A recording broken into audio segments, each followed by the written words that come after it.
Siwmai a croeso cynnes, and welcome to the What's Your Story podcast. I'm James Owen, a Welsh filmmaker and storyteller, and I'm passionate about sharing stories. This podcast is all about business owners sharing their journey, and we'll be speaking with directors, entrepreneurs and creatives from all across Wales to learn from their experiences. We believe everyone has a story to tell. What's your story? Siwmai and welcome to the next episode of What's Your Story. And I'm so excited to have someone who has inspired me on my academic journey in the creative industry. This man was a big help when I was studying film at the University of Wales, Trinity, St David. And today on the podcast, we have a fantastically talented writer, musician, and that is Dr. Matt Jones. Thank you, Matt, for coming on. Thank you, James. It's a great privilege to be here. Working with you now in a completely different setting and seeing you, doing what you do so well as a professional. Fantastic. Really, it's great. Very uplifting. And it's nice to be, we've had, which we'll talk about a bit in this episode now, about the projects we've worked on recently. Yeah. So yeah, it's been a pleasure to be a student of yours and to, as postgraduate, to collaborate on a live creative project, which we'll talk more about. But yeah, Matt, this podcast is all about personal stories, and today we get to hear yours. For those watching or listening, could you maybe, I know you don't like labels, right? Right. But I'd love to hear if you were to describe somebody and they asked you, so Matt, what do you do? What does Dr. Matt do on a day-to-day basis? Just give me a summary of what you're up to in your current season. Well, great question. Well, I'm fundamentally a creative person. Yeah. I hate the noun creative, like as in I am a creative, right? Because that is a label, as you said, and I don't like labels. I think labels can be inhibiting and limiting, or reductive, as we might say, So, but from a child, the one thing that's defined me as a human being has been creativity, and that sheer urge in order to create something, like be it a story or a poem, which I would have done when I was a small child, a drawing. I was always drawing. And the joy you get from that act itself, when you see something materialize on the page, whether it's writing or a picture.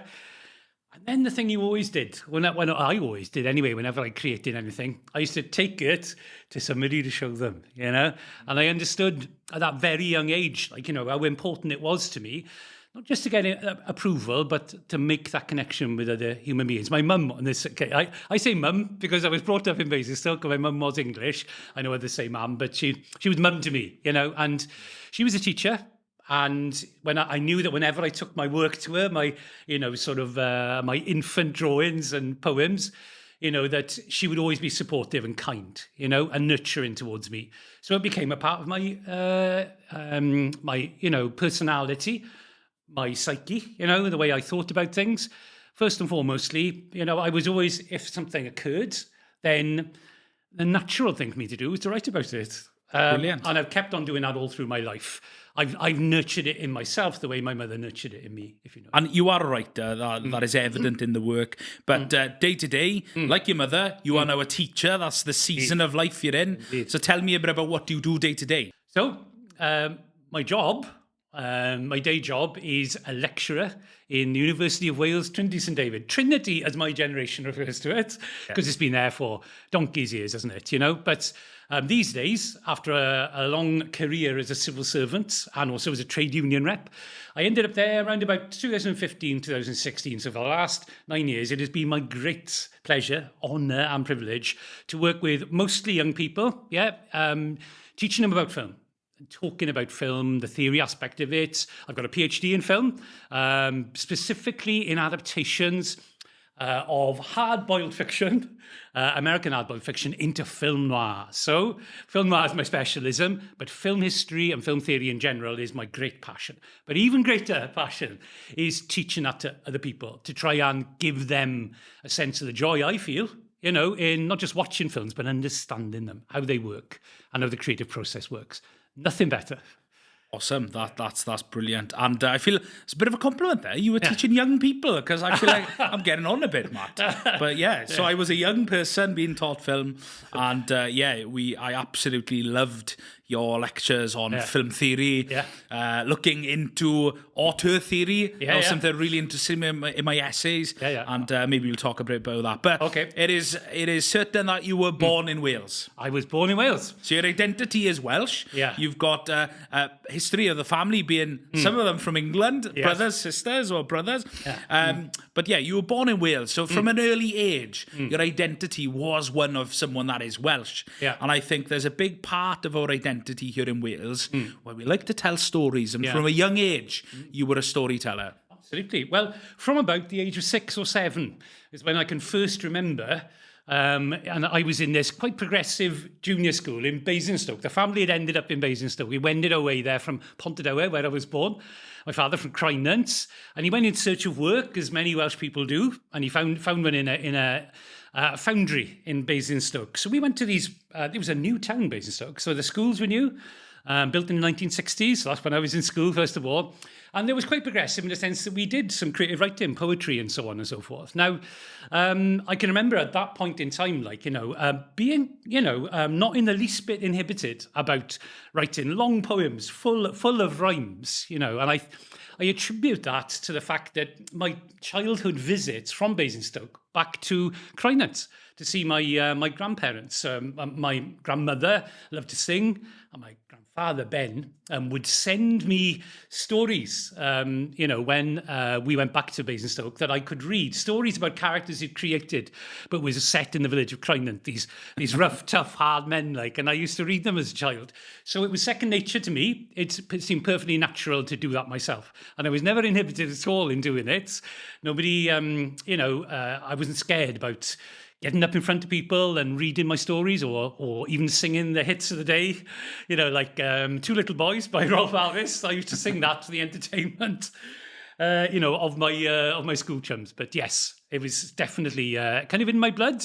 But the Welsh aspect of it, I think, was the real, again, just like my mum, was something that nurtured that in me. A sense of identity and a sense of Wales being different. Wales was very, very different to Basingstoke. Very different. As it is part of Welsh identity, of course, your father was a miner. Yes, absolutely. And a rugby player. And again, back to Welsh identity, sport is something that is just it's natural to us as people in Wales, specifically rugby as well. You're a big rugby fan. Yeah. But growing up, you wanted to be a professional sports player. Yeah. That's what you would have loved. Well, it's interesting, isn't it? I certainly would. I loved sport. And as you see, the identity I had as a child was complicated. It was complicated. And I think as a kid, if you're having a hard time with it, if you're understanding who you are, then you're not alone. Just realise that. I was a Welsh kid brought up in Basingstoke, with a sense of a Welsh identity. And then when we moved to Wales, I was like this English-sounding kid to everybody, who didn't really fit in. And I loved sports. Me and my brothers played. We were very competitive. Jim played rugby. He played for West Wales. Played with Robert Jones. It was one of his teammates. Mark, my brother, was scouted for by Leeds. He was a brilliant central defender with the youth team with the Reds. And I myself was a really accomplished, fast medium-pace bowler. So, and I've played with some great cricket players in my time in the First Division of the Welsh Wales Cricket League. I've had some scalps. Mike Llewellyn, the old Glamorgan player. Too many to mention, actually. I won't go into it. It sounds like bragging, but I was a good bowler, bowling with Cynellid, Gorsainen, and lastly with Llangennech. So I would have loved to have been a professional sportsman. I doubt I was as good as that, to actually make it as I would have been as a writer, though. But yes, in terms of identity, there were the two things there. There was the creativity on the one hand and the sport on the other. And was that a bit of a battle for you as a young person? Because I think certainly with myself growing up, when I was 16, I wouldn't have thought or express myself in a creative way. I had no experience in media, photography, film at all at the age of 16. I wanted to grow up and be a professional rugby player. That's what I wanted. I played for the Scales Academy. So a lot of the boys who I used to play rugby with are now Welsh superstars. Some of them maybe not on the greatest form, but I've played with some of those boys I now watch on television, which is crazy. But for me, I think as a Llanelli rugby player, the thought of maybe being creative wouldn't be something you'd associate with a sports person. Was that something you were a challenge with? Absolutely. And, very, very well put. As it were, a lot of my the boys growing up with me in the 70s, if we talked about football, they'd talk to you all day about football, their own aspirations. If they would be in any area, would more than likely be in sport, but both football and rugby, I think. That when I was growing up. But definitely not. They wouldn't aspire to be towards film directors or music producers or indeed songwriters. So I think what it is, it's back in the day, and I think maybe it prevailed, longer than it should have done. It's a sense of like male identity. If you were a writer, my father was a prop forward. And of course, he couldn't relate to me, as a creative child. My mum could, she was a teacher. But as you get older in your teens, it becomes more intense. At that age, you realize, that as a creative person who can also play sport, it's a clash. Either you've got to be one or the other. And the stereotype of a creative person is a more introspective, quiet, almost like less passionate, and in a sense, like less macho. You know what I mean? It's like, so you retreat a little bit, because there isn't those role models out there. There wasn't look at the whole of, the Hall of Fame of Llanelli sportsmen.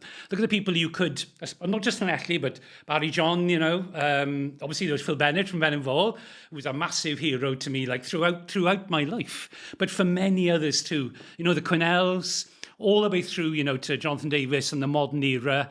Ryan Jones, always know as a hero of yours. Yeah. These are men I really looked up to. So there was a wealth of role models out there for young physical guys like to express themselves on the field of play.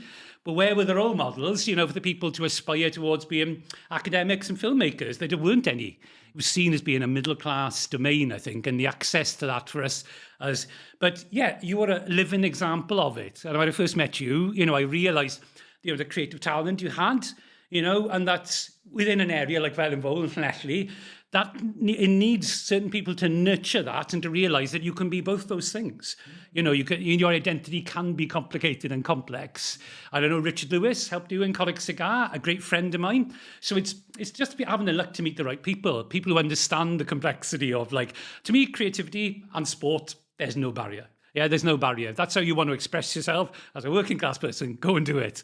Go and do it. Exactly. I love that. And there's the ability to be good at both and to also be a professional sports person. Yeah. You can absolutely still be creative. Yeah. And we've talked about, being a professional sports person. Yeah. It is difficult. It's really, really difficult because there's a very competitive space. And we liken that to, you said it recently when we discussed this about, I get to be creative for a living, which for me is the absolute dream. And I absolutely love what I do. So no day is ever the same. Yeah. But that's the reason I chose to go to university to study film, was I had that innate passion that I learned later on in life for telling stories. And I thought, how do I make a living to do this sort of creative discipline? And for me, it was going to university was to learn how to run a creative business. And that's the sort of goal I achieved. And I continue to go on and grow the business. But for me... I just intervened. I'm saying I'm very, very proud of you, James. And just, to be here today, I can't stress too much, what a pleasure it is, to see that, the teaching. Okay, I love teaching. Yeah. But that's just the first step. It's what happens next. It's always what happens next. And in this case, to be here, honestly, it's a great honour and a massive pleasure to see you doing what you do so well, for a living, James. And for a living. That's a real achievement, Yeah. No, thank you. Well, I appreciate that. But we've got lots to discuss. And I want to really unpack that journey.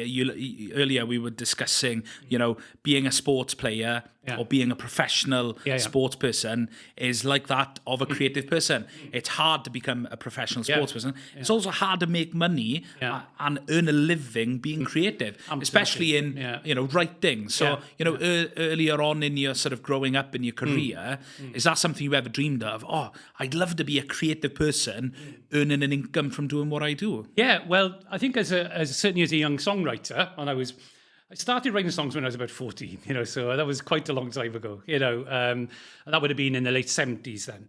And it was a very inspiring time because there was punk rock was around at that time. Now, a lot of people won't know what that, they can look it up on Wikipedia and see what it's meant to mean. But to a young boy from Llanelli, what it meant was, the whole thing about punk was you didn't have to be Jimmy Page or Jimi Hendrix. It was all about three chords, really, and playing with passion and commitment. And there was a rash of bands that grew up, whether they were heavy metal bands or ska bands or pop bands, indie bands like mine. There were quite a few back in the day in Llanelli. But, did we aspire towards greatness and a career? Well, oddly enough, yes, you kind of did, because there were examples all around you, like whether it was the Jam, and later on, lots of other working class bands. I could spout names, but I suppose the Smiths would be quite a sort of well-known name. But there was a big rash of bands around that time where that dream, it was possible to achieve it within the record industry at that time. You sent away a demo tape, and we had a number of offers. Our first demo tape, which we recorded in Cwntwrch with Richard Morris, or Moz as he's known. You may know him, but we sent it off. Does he live in Ammanford? He does. He was my mother's neighbour. No, in right. Betws. It's a small Betws. Yeah, it's a small world. He recorded our first demo. Never. And Richard was a Welsh legend. ITV made a TV show on him about his amazing abilities as a guitarist. So there were these people around, these kind of like Gandalfs lurking around the Welsh valleys, these mentors, And so we created this demo tape. Cherry Reds, who to this day are a very prestigious label working out of Bayswater in London, And I never forget, we went up there and they put the deal on the table, 5 albums. And there we were, these 3 lads from Llangennech and me from Cymru. And so Mike Galway, the guy in charge, said, okay, lads, what can I get you to drink? We were sat down in this cafe in Bayswater. We said, oh, we'll have a cup of tea. And he went to the waiter. He went, 5 cappuccinos. He said. And we were playing sport. Will Lesman, as he's known, the drummer, was playing American football at the time, and I was playing cricket every Saturday, and I was fit. I remember him saying to us, James, it's a funny thing, but rock and roll was a different world, right? It was a highly competitive world. I remember him saying to me, in all seriousness, that my thighs were too big for rock and roll. If you understand what I'm saying, as a sportsman, he was expecting to see these kind of, I don't know, very refined, skinny, pale and interesting poets walk through the door of Cherry Red Records, which he mostly did see. But to see these big, vigorous, Welsh lads full of bonhomie and working class, but we were carrying on in a tradition. I really wanted to say this, right? My grandparents... When we say the Hepburns, right? The Hepburns, Name absolutely your band right. You started all from Llanelli. Exactly. So that's right. In 1985, in the church hall in Llangennech, because Mike, our bass player's dad, Geller Thomas, was the vicar. And we could use the church hall whenever we wanted. And I can't stress enough, it's like when Virginia Woolf wrote a book called A Room of One's Own, I believe it's called Of One's Own, when she stresses the case that women, didn't get on as writers because they just never had the time or the space to be able to write. And it was a lecture originally to a ladies' college, I think in Oxford, or Cambridge, actually. And I love that, because that tells you from a female perspective how hard it can be, as a working class person to find the time even, yeah? But you've got to pay the rents. So what are you going to do?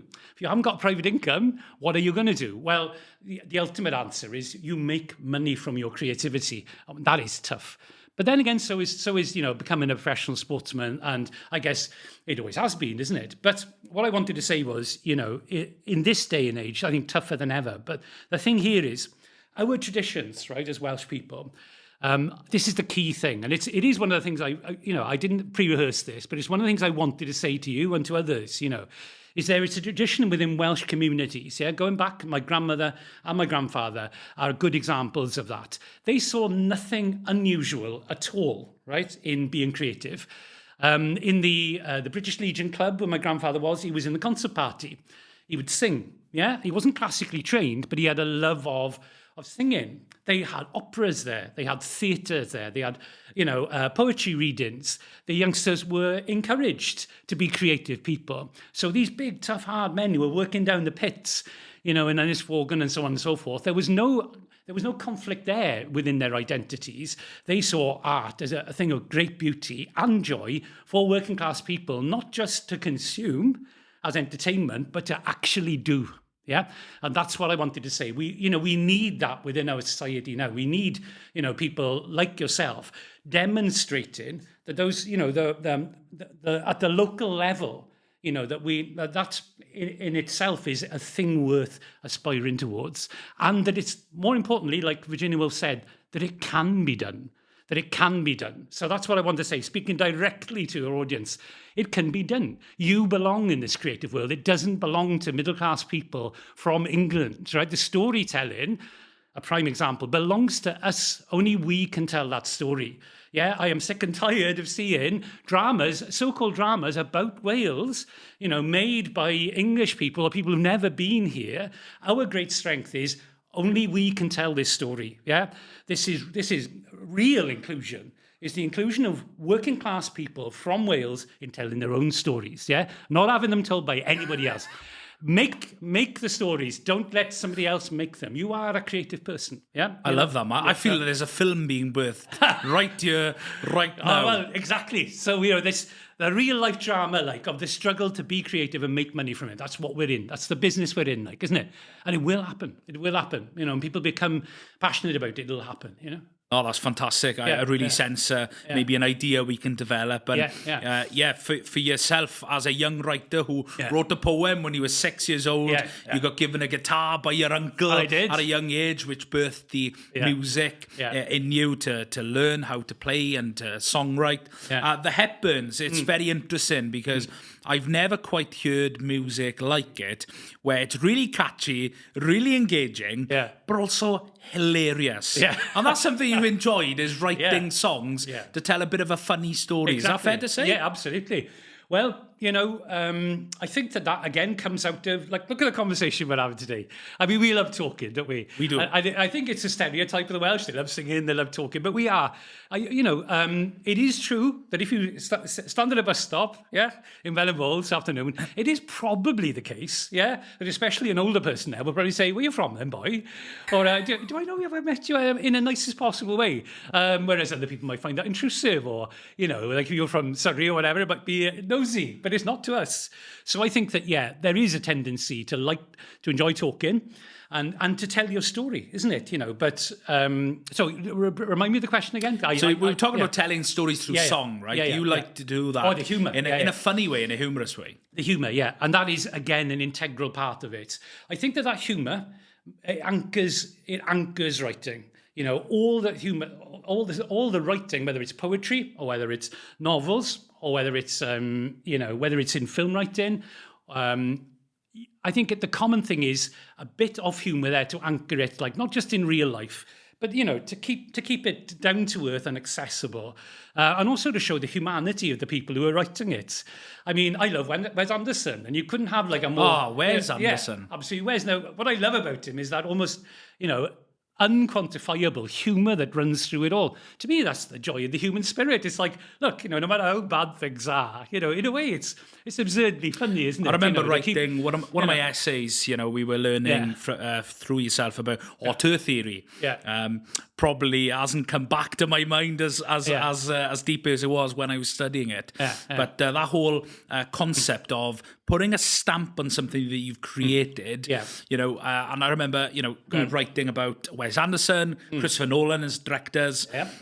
Regardless of what people were maybe bringing in their team to create, you could have this DOP, that DOP, but it would have such a stamp on it that you can tell with Wes Anderson. You can just tell that's a Wes Anderson thing. Absolutely. And is the ownership of that creative piece of content, that story, is that one that lives with that person who is the director that has a stamp on? Does that person who collaborates in that project have that ownership? That's something I looked into, which is really interesting. Yeah, it was. And it's a very interesting question. And I'd just like to say on top of that, when we're in, like me and you, have got a lot in common, which you wouldn't necessarily know, because I've worked in a collaborative industry for 40 years. And, you meet the sound recorders, you meet the engineers, you meet all sorts of people, and you're doing nothing on your own anyway, because there's 3 or 4 other musicians working with you. So you develop this like skill, to be able to work with others, which say an author might not have, or a painter or a poet. This is a collaborative thing anyway, so you've got to have those skills. You've got to be able to, for the headbands to last for that length of time, it tells you one thing. We were practical people who got on with it and got on with each other. So we made sure that we got on with each other, but we were naturally like very, mild-mannered and kind of polite. Anyway, no, you wouldn't think politeness is underneath it all, but I'm sure like that if Wes can work with, we call him Wes, like he's a friend, but if he can work with the same people, which he does, time and time again, especially actors as well, then he's doing it right. He's nurturing their creative talent as well. He's writing scripts that and I love doing this, writing for other people. When you can bring their talents to the fore, or writing a song structure, which is something I want to do, and I've definitely got my stamp on it. A little bit of Burt Bacharach, a little bit of the Beach Boys, a little bit of the Beatles, all the Bees, But knowing that Andrew Clement then could come in and play this blistering guitar solo and build a platform for him, So yeah, as a filmmaker, you've got the same skill sets. You've got to get on with other people. I've always said films are always about people. Even if they're about buzzards, they're still about people. Yeah, and again, I'm not flattering you. That is one of your great skills, is being able to engage with people. And yes, it is a Welsh skill. I think we are gifted in that area, not just as speakers, but being able to engage with people. That's the thing. Which is a weird concept, right? Yeah. And yeah, I like to try and be humble in cases like this, because that is something that people and customers will often say. You were great around this person. You made that person feel at ease. You made them feel comfortable. Because when you're interviewing someone to tell a story, right? Yeah. That is something that for me it's always a great privilege to be a part of that process and getting that person to be vulnerable and to share. And there's a real skill in doing it. And for me, it's really bizarre because I don't know where I've learned it, but I just do it. And I don't know, I don't really think too hard about how to get somebody's story out. There might be a lot of planning that might go into that process of maybe thinking, right, what sort of story can we tell, and you map it out beforehand. But when it comes to actually interviewing someone, there is skill in that. And it happens in the corporate world, Matt, where I work with marketing companies, maybe somebody who's really skilled and versed in PR.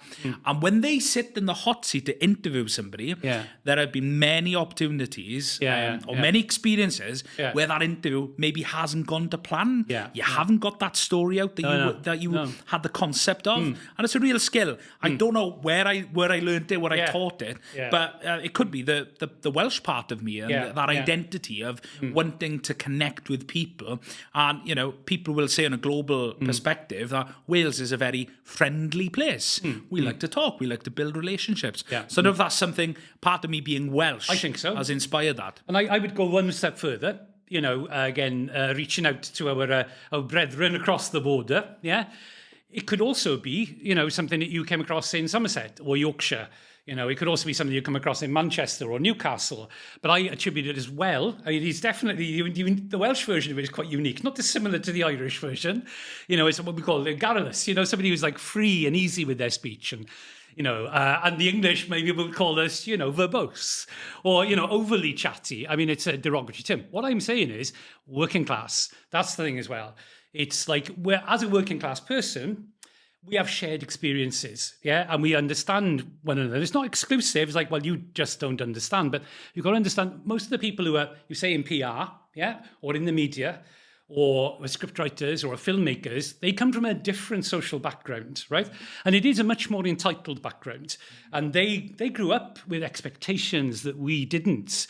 And I feel, in a sense, sorry for them, because they are not, fully engaging with, the process in the way that taking the joy from it, the pure and simple joy, of actually not just telling the story, but this is the key, allowing somebody else who otherwise would never have that opportunity to tell their story.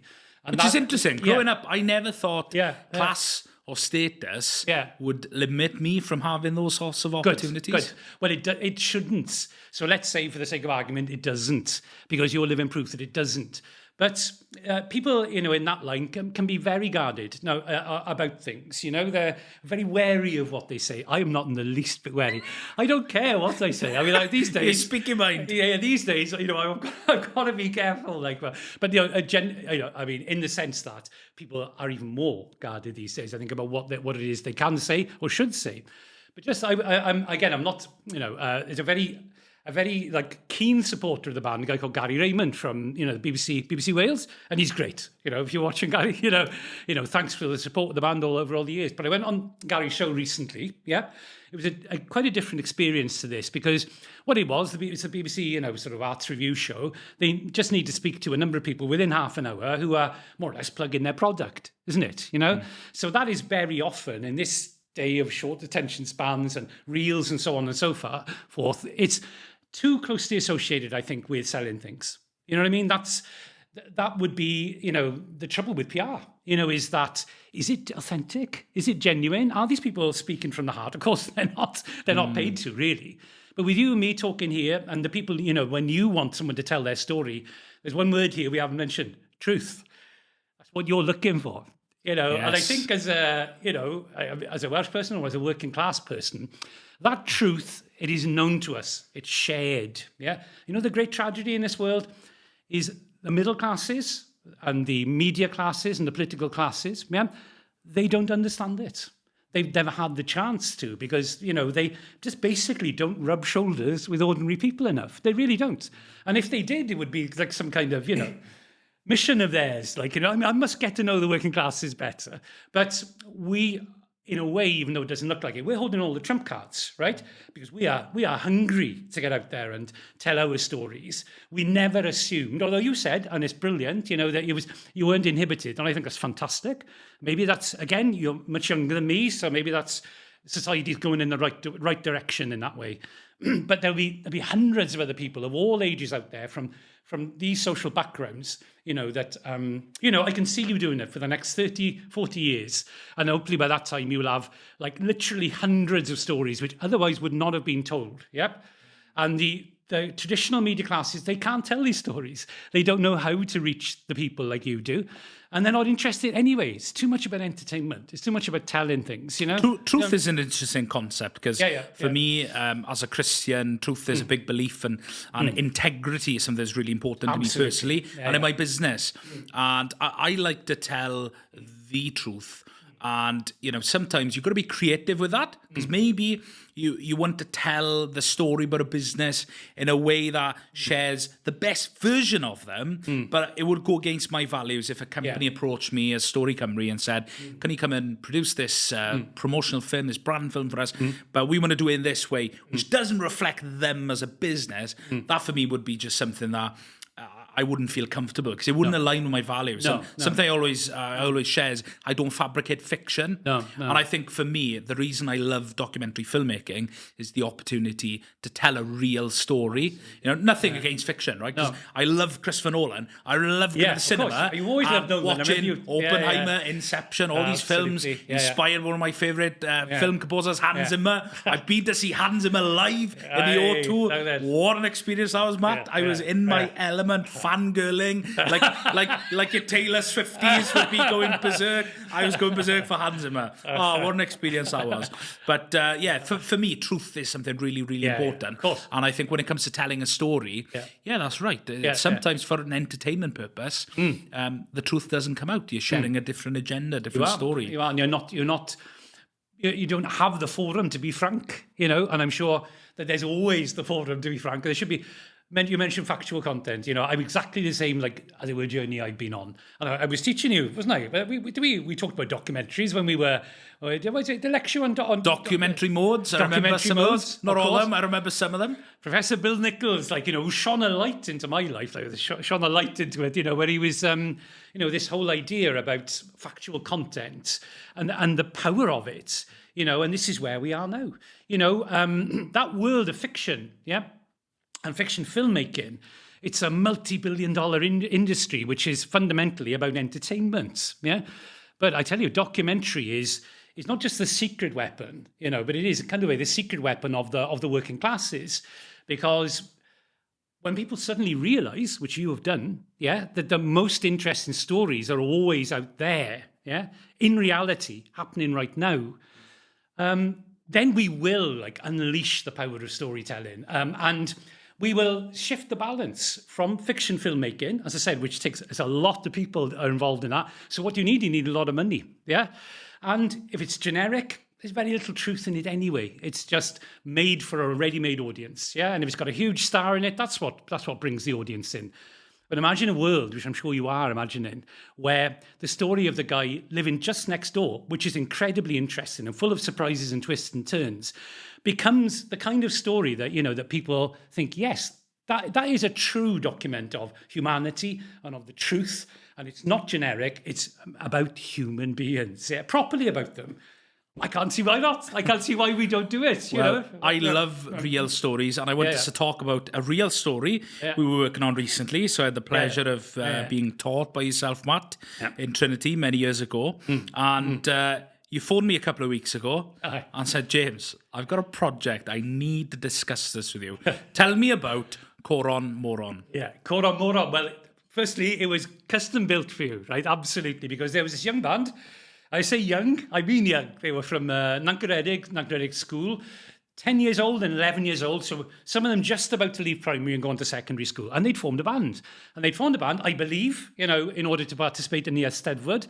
And they'd written a number of fantastic tunes, but especially this song called Cawl, right? I love it. All in Welsh. Now, I know you're a fluent Welsh speaker, and I'm picking it up. But I've been around Welsh all my life. I just don't have the confidence to speak it properly. I understand it quite well.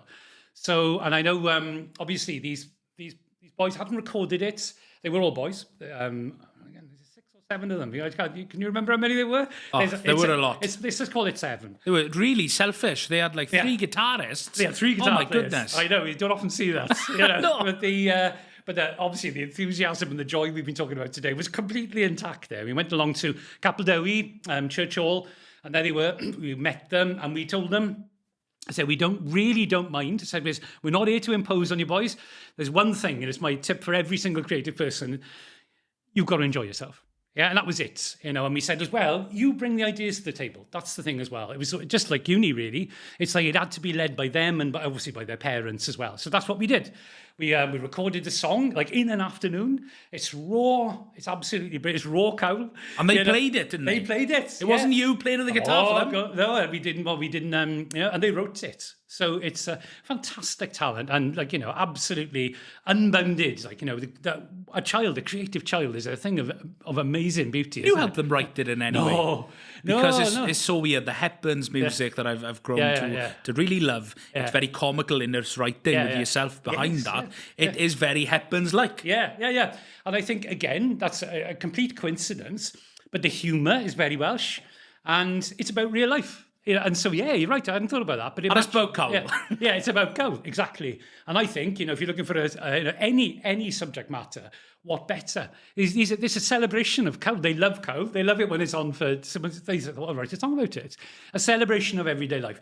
So I think in a way, when they look back on this in future, I'm sure they'll be watching this, maybe 20 years time.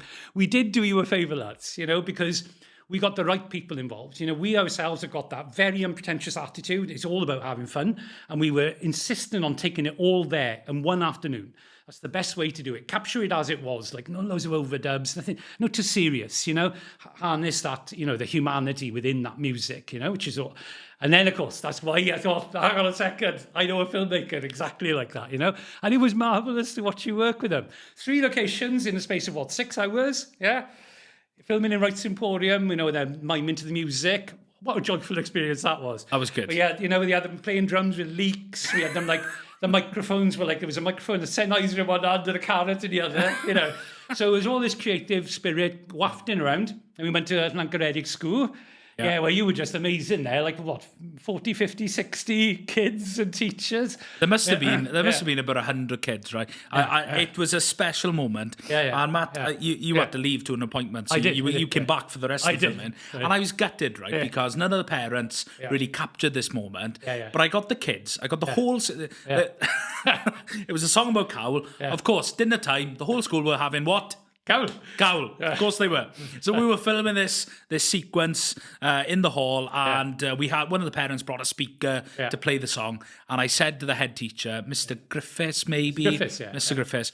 I said, Mr. Griffiths, I was speaking in Welsh to him. I said, I'd love to, like, can we get the kids playing the song in the hall? And I'll be honest, he was a bit, I don't know if that's a good idea. He wanted them really calm and disciplined, enjoying their cowl, and I was like, we've got to get some shots of this. And I managed to persuade him. So I brought the speaker in, and I got the Coron Moron team, the band, to come up, and they started singing. And the whole school just erupted singing these lyrics. I wish it was just really cool. I'm so gutted nobody when you popped it. away for an hour, I had appointment in Carmarthen, and I missed that, the highlight, you know. But that was, for me, just so much fun to really, for both of us, you know, for yourself in recording the song, and for me to help film the song with the band.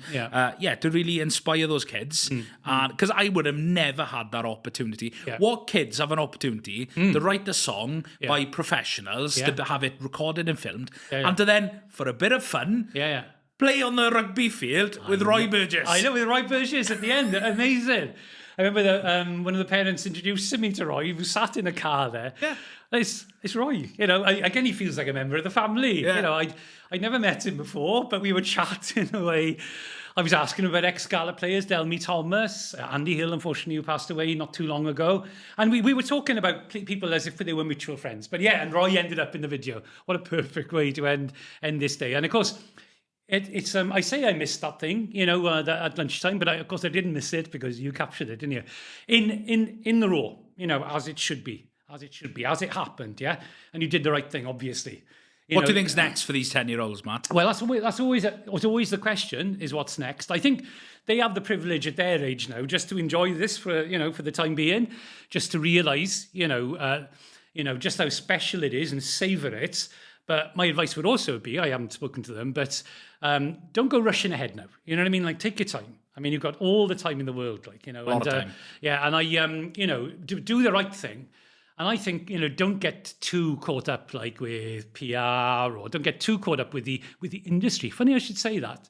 But, that's, very often we know, like, the industry we're talking about can be quite destructive towards individuals, especially in pop. There are a lot of people who become quite unhappy, especially, child stars in acting and pop music. They need the right people, and their parents are fantastic people. So just listen to Mum and Dad. Listen to Mum and Dad. And you won't go too far wrong. But it was a great experience, and it was. to film a Welsh language song with a group of 10-year-olds involving rugby and cowl. Wow. You're right. It had my name on it. It had my name on it. And now it has. So all the press releases are going out now. I think today, we'll literally have your name on them. So well deserved, boy. It was good fun, but for me, in my world, telling corporate stories, there's a particular way of doing some of those. So sometimes I don't get the license to be very creative because there's quite a strict brief we've got to adhere to achieve that goal in solving that business problem. I can see that. So to have that freedom of just having fun with these group of young people, making a film, it was just so rewarding for me. More projects like that, really, and I think for me, it really drives the creativity, because inside me, and we've spoken over the years about spirituality and creativity and the links that I think we're all innately creative, whether we can physically, technically draw something or write something. There's something about creativity in us, and there is a link, I think, between spirituality and creativity. And what are your thoughts on that? Because we've discussed things that you brought up from your writing and your literature skill set in around things like energy and bonhomie. What was that French word? Bonhomie. That's right. So when you walk in a room, you've got this bonhomie, and the kids immediately warm to you. Now, it's not a quantifiable thing. I think it's the spirit of life, like, within you. We call it hwyl in Wales, When I met Roy had it, It's not a great mystery, but you can never define it. It's not just a people person, as they'd say. It's that true engagement, and if kids feel comfortable around you, then you're getting it right, because you're engaged with them, and the truth about them. Now, the truth is complex, as I've said before. You can be really into your sport, you can be really into your creativity, on the negative side, there can be things affecting you, and you're struggling to understand yourself as a younger person as well. Yeah. So it's not just all about the creativity. It's, as we know these days, identity. People are starting to appreciate that it's more complicated than we think. And that's because, in our art, it is a spiritual thing. The truth, again, to try and get to the truth, I think the value of any piece of work, no matter what it is, certainly poetry. Poetry is quite famous for it. As Keats, truth and beauty, beauty, truth. The two things are intermeshed, if you like.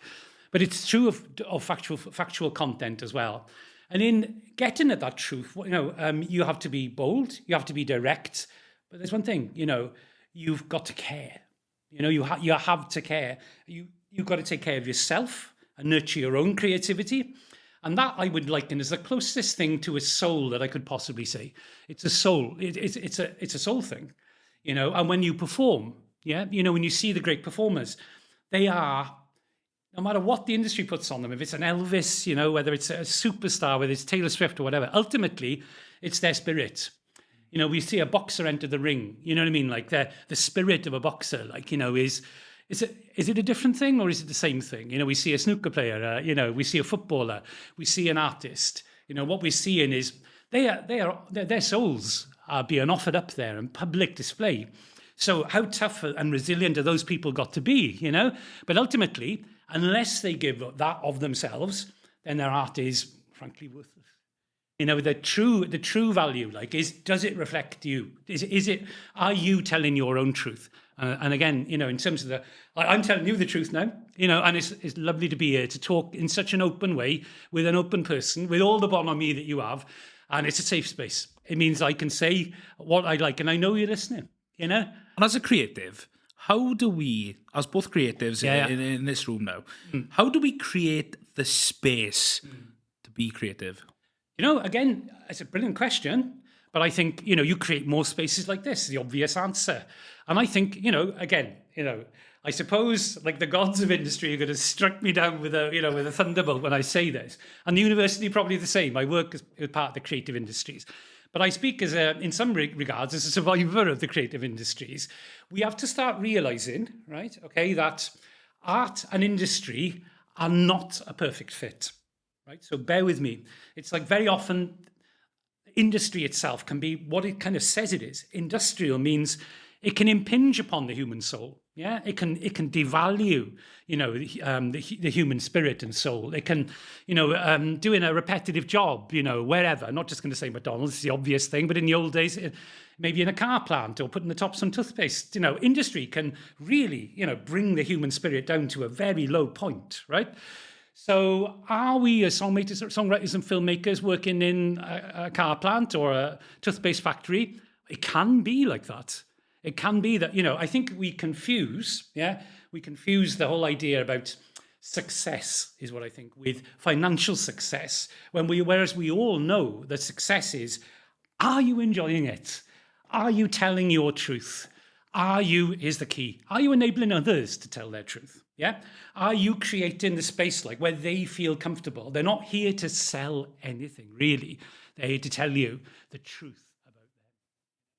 And that's where your stories are. That's where your stories are, And, so yes, you've got to create more spaces like this and start thinking about the fact that industry, and commercial success is not necessarily a good thing. Sometimes it's a terrible thing.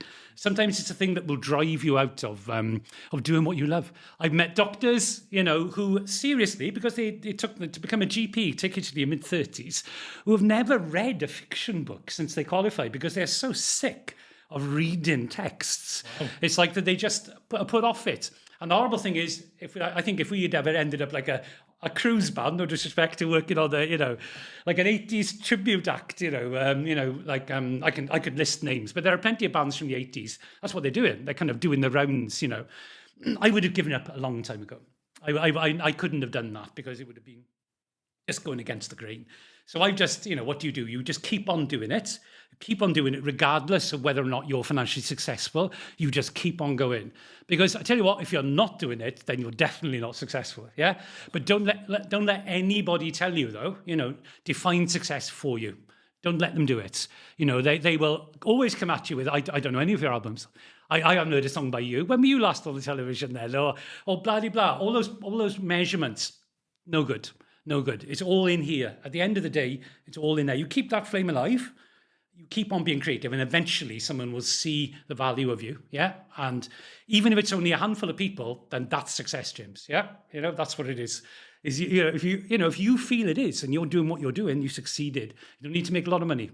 Yeah, that's good. Yeah, and well, yeah, even if you can, if you can have the privilege to create, that is in itself just enough. But for me, the bonus, if we can actually earn a living, absolutely. And for me to think I'm a boy from Llanelli who earns a living doing what I'm doing is just always an immense privilege.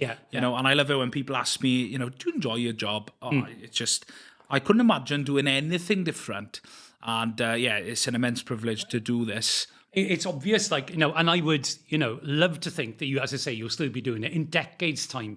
But you start a trend, and what I'm saying to you is, you be true to yourself. Don't be deflected from your path, by looking by at any pressures at all. From both our experiences here, you are somebody who you've still got loads of years left in you, Mark, I'm sure. But you are from a different generation. I am. And I am from a different generation, up and coming. And looking at these 10-year-olds we've filmed with Coron Moron from Lancaredig, there's another generation coming through within creative industries.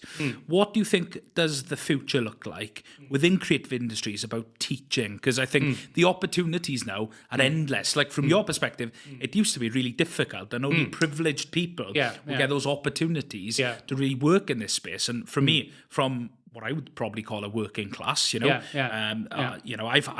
not been inhibited by those opportunities. No. I've been able to take them with both hands. What does the future look like for creative industries for the next generation? Because you're really passionate now about giving back and teaching people that you can be creative. You can be creative regardless of your ability or where you've come from. Yeah, and I think that working with Coron Moron, it taught me a lot. And it taught me that the great joy, when I was hinting at it just now, when I'm talking about, being true to yourself, but there's more to it now for me. It's like enabling others, to go on and, have the confidence to be true to themselves and their own art. And I think there's the path seems fairly clear to me. I think that, as you say, we're progressing. We now have the means to make the podcast and the film, the creative freedom, you can do whatever you want with this. You've chosen to do a podcast today, and I've really enjoyed it. But at the same time, I think what's needed, right, is a nurturing, people, human-led, industry where you nurture young talent from all social backgrounds. I think there is room for government, to sort of get on board with that. In Wales, in English and in Welsh, so that we utilise all the talent base that we have here. What is it, 3 million people in Wales? Yeah, maybe. And a lot of that is blue-collar, working-class people. But industries more or less vanish from Wales. So what I see is, not everybody can be a Christopher Nolan, but I think that if you have that kind of structure there, and maybe it is going to take some help from politics, local groups will play a vital part in it. But I think that's what we do. We get more working class people into the industry. Yeah, we get community-led projects where we can, again, that's what happens with football. Yeah, where would Welsh rugby or football be unless we nurtured all the talent at a very young age? What is it? When do they start? 9? Whereas I was 7 playing for Wellingball. I think you adopt the same approach and you instill in them, I would say it, that the values we're talking about today. Be true to yourself, yeah? Eventually, if you're good enough, you will end up making money from this. But in the meantime, being creative, it's an essential part of you as a human being, yeah?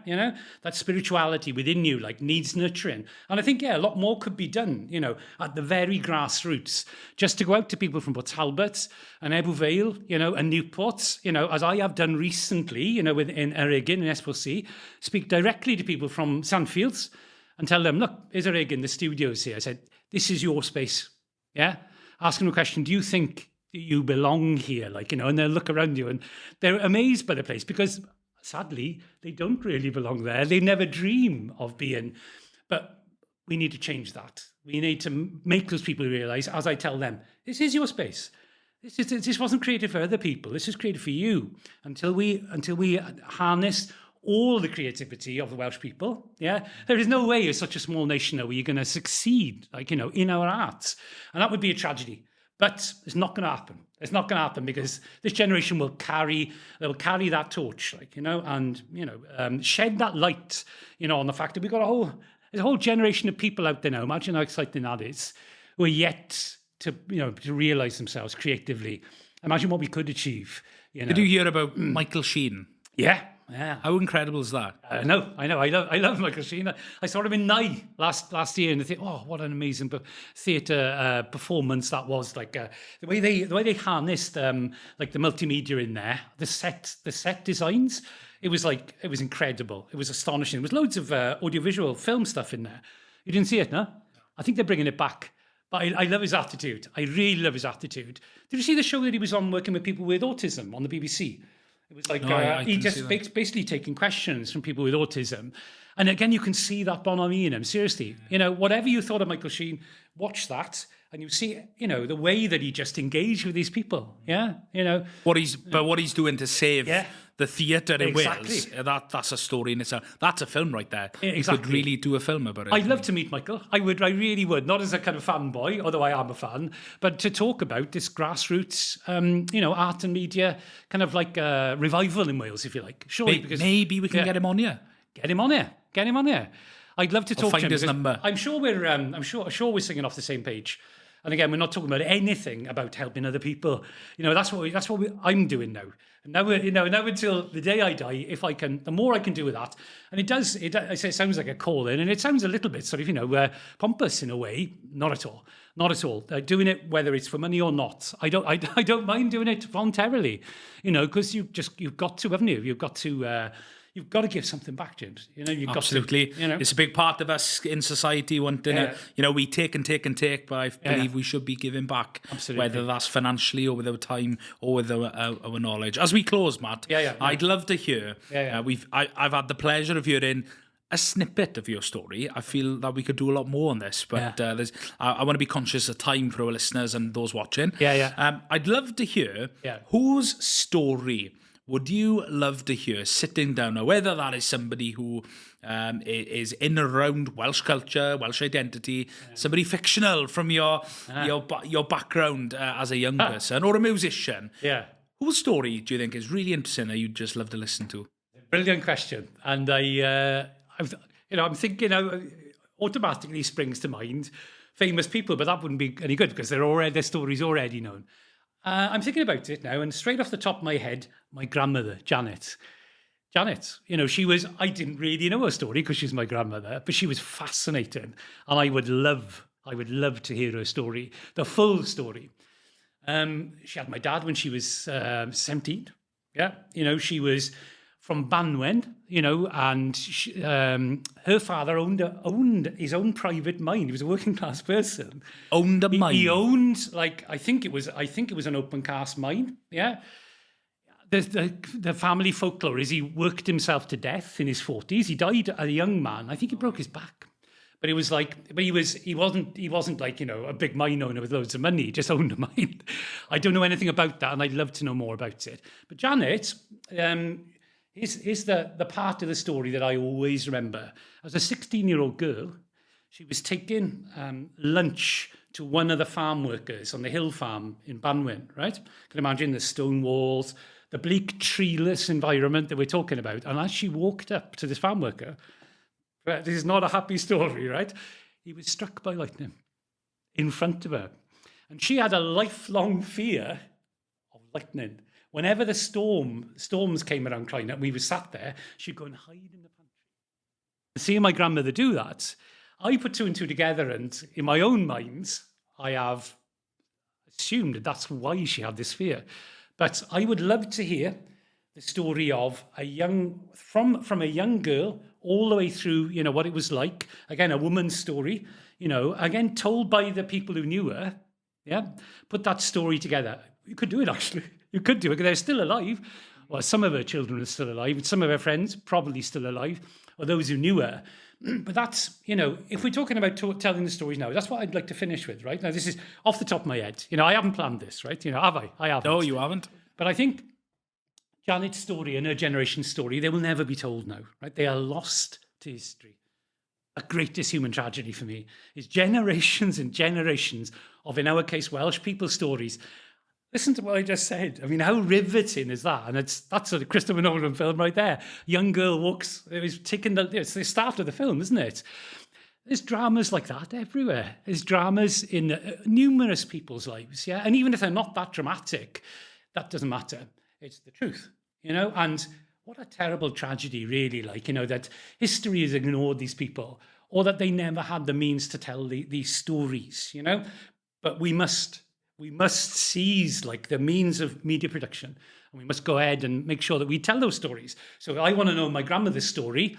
In 50 years' time, you will have told it, and I can just go and watch it. That sounds like a good plan. Yeah, okay, Mike. Well, you will make sure you do it, right? Well, thank you, Matt, for coming on. It's been, a very, very humbling experience, a great privilege to have you. And, I want to thank you for that